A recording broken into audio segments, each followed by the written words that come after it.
iniciando mais um estudo do livro O Evangelho segundo o Espiritismo, capítulo 3. Há muitas moradas na casa de meu Pai, instruções dos Espíritos, progressão dos mundos. E aí, pessoal, vamos dar uma olhada nesse texto que foi uma comunicação mediúnica de Santo Agostinho?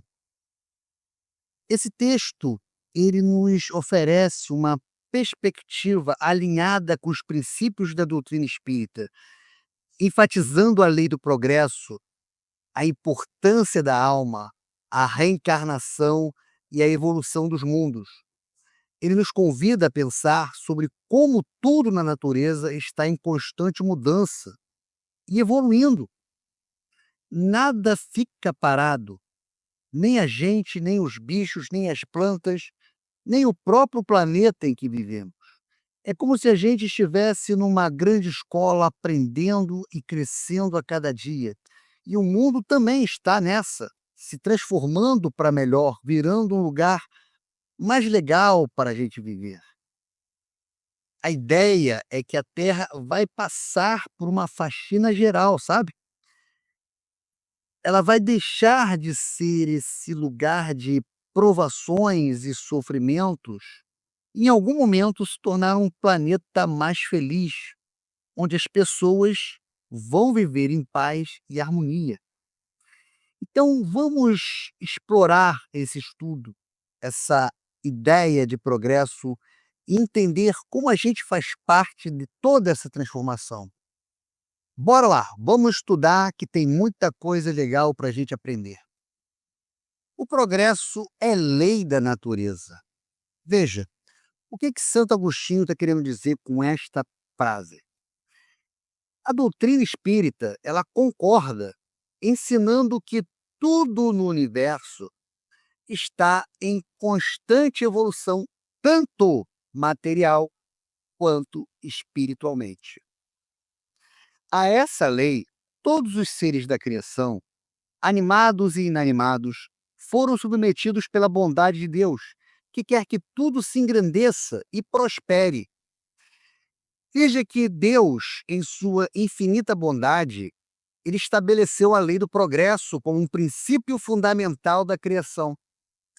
E essa lei garante que tudo no universo, desde os menores átomos até as mais complexas formas de vida, esteja em constante evolução. O propósito dessa evolução é o aprimoramento de todos os seres, conduzindo-os a estados de maior perfeição e felicidade.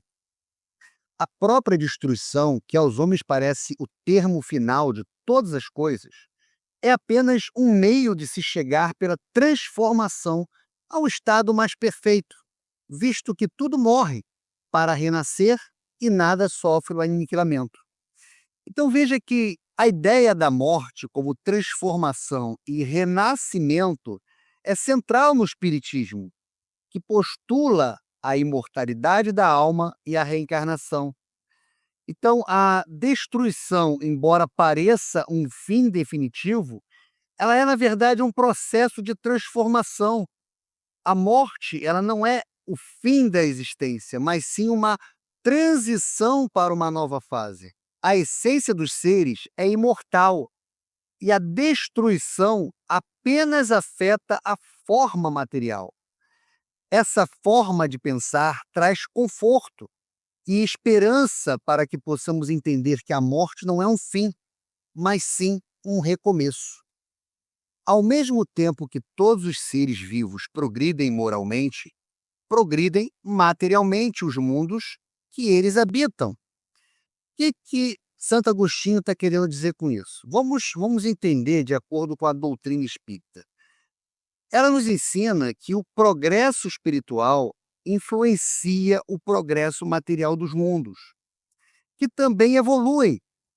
Existe uma relação de causa e efeito entre o progresso moral dos seres e o progresso material dos mundos. À medida que os seres vivos evoluem moralmente, eles influenciam positivamente o ambiente em que vivem, tornando-o mais harmonioso e propício ao desenvolvimento. Lógico que, da mesma forma, as transformações materiais dos mundos oferecem novas oportunidades e desafios para o progresso moral dos seres. Essa forma de pensar, ela acaba trazendo uma ideia que o desenvolvimento humano e o desenvolvimento do planeta estão interligados.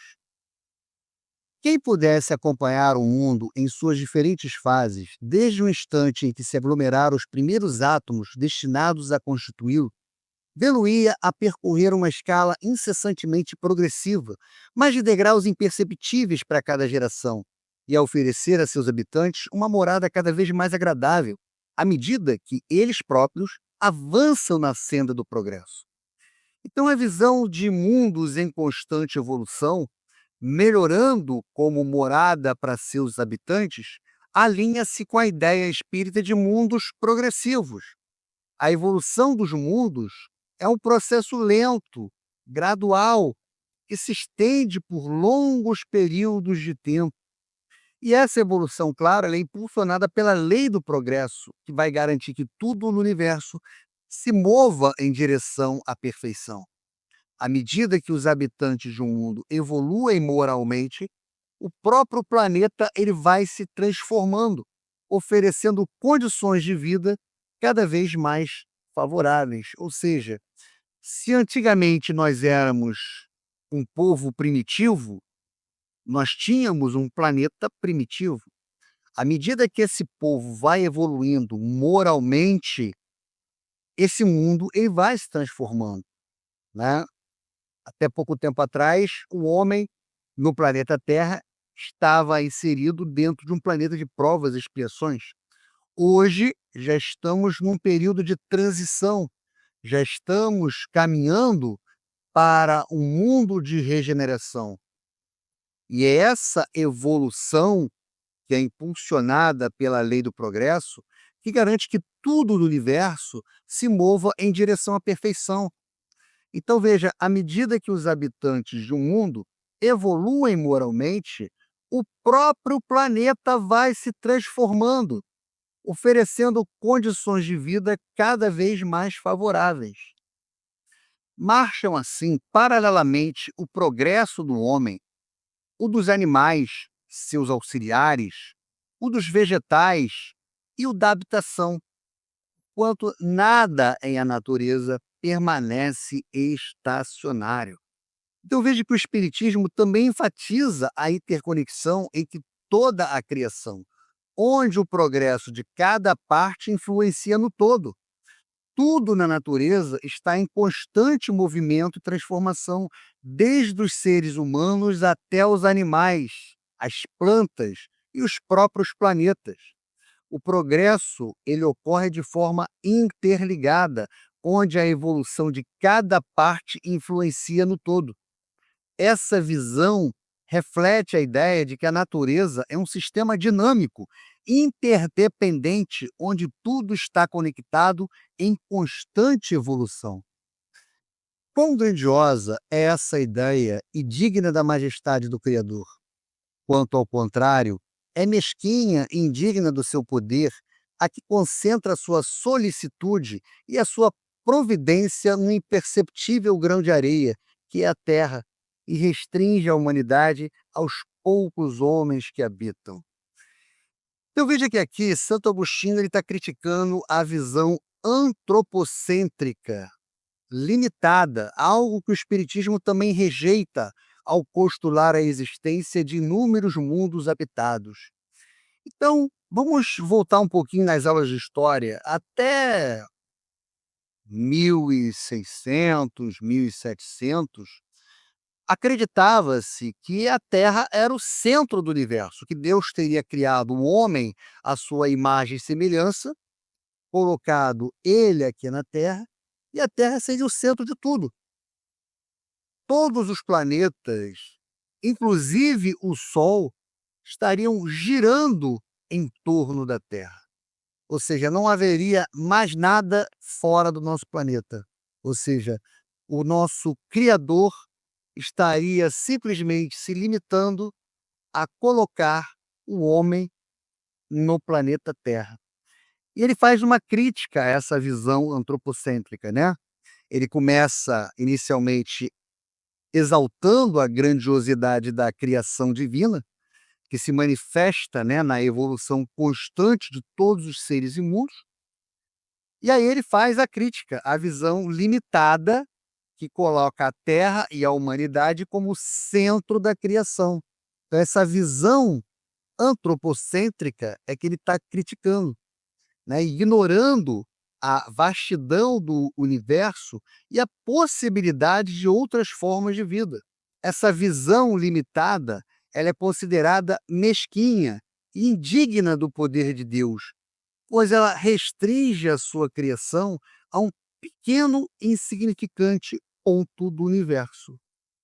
Segundo aquela lei, este mundo esteve material e moralmente no estado inferior ao em que hoje se acha e se alcançará sobre esse duplo aspecto a um grau mais elevado. Então a doutrina espírita, ela classifica a Terra como um mundo de expiação e provas, em transição para um mundo de regeneração.